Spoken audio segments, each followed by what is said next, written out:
Hi friends, welcome to our channel. నేను మీ శిల్పారెడ్డి. ఈరోజు ఈ వీడియోలో టమాటా ఉల్లిపాయతో నలిచిన కారం ప్రతి ముద్ద కమ్మగా నోరూరిస్తూ కడుపు నిండా తినే ఈ నలిచిన కారాన్ని ఎలా చేయాలో ఈ వీడియోలో చూసేద్దామా? అయితే ఇంకెందుకు ఆలస్యం, చూసేద్దాం రండి. ఇప్పుడు ఒక ప్యాన్ తీసుకుని స్టవ్ ఆన్ చేసుకుని అందులో ఒక 5-6 పెద్ద వెల్లుల్లి ఇలా కలర్ మారేంత వరకు వేయించుకోవాలి.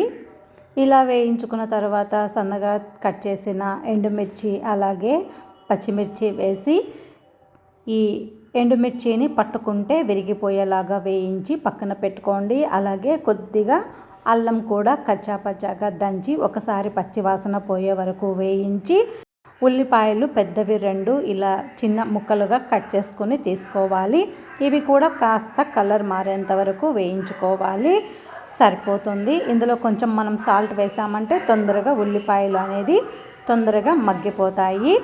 ఈ ఉల్లిపాయలు మరీ ఎక్కువ కలర్ వేయించాల్సిన అవసరం లేదు, కాస్త మగ్గితే చాలండి, సరిపోతుంది. ఇప్పుడు ఇవన్నీ పక్కకు తీసేసి ఇందులోనే కొంచెం ఆయిల్ వేసుకొని మళ్ళీ సన్నగా కట్ చేసుకున్న టమాటో ముక్కలు ఇలా వీడియోలో చూపిస్తున్నట్టు కట్ చేసుకొని వేసుకొని ఇందులో కొద్దిగా రుచికి తగినంత సాల్టు అలాగే కొంచెం పసుపు కూడా వేసి మూత పెట్టేసి వీటిని ఒక 5 నిమిషాలు మీడియం ఫ్లేమ్లో మగ్గిస్తే సరిపోతుంది. చూడండి, ఇలా టమాటోలు మగ్గిపోయినట్టు కనిపిస్తున్నాయి కదా. అప్పుడు ఒకసారి వీటిని మళ్ళీ తిప్పి ఇవి చల్లారిన తర్వాత అవన్నీ ఒక ప్లేట్లోకి తీసుకోవాలి.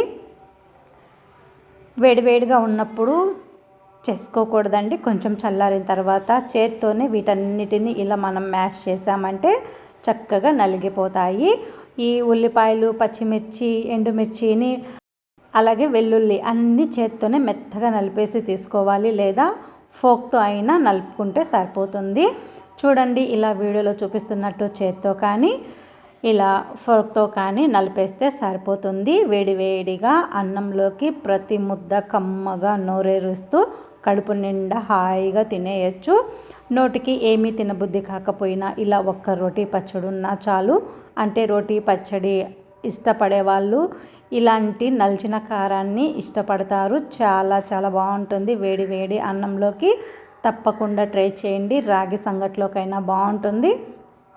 అంతేనండి, సింపుల్గా ఇలా ఈ నలిచిన కారాన్ని మీరు ట్రై చేయండి.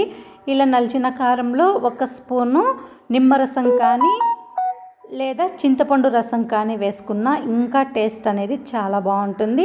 నేనైతే ఇలా నిమ్మరసాన్ని కూడా వేస్తున్నాను. మీకు ఇష్టమైతే నిమ్మరసమైనా వేసుకోండి, లేదా చింతపండునైనా వేసుకోండి. అలాగే మనం ఈ ఉల్లిపాయలు వేయిస్తున్నప్పుడు కొంచెం కొత్తిమీరని కానీ కరివేపాకుని కూడా వేసుకున్న టేస్ట్ అనేది చాలా చాలా బాగుంటుంది. ఫ్రెండ్స్, ఈ వీడియో నచ్చింది కదా, అయితే మీరు వెంటనే ఈ రెసిపీని ట్రై చేయండి. Thank you for watching video.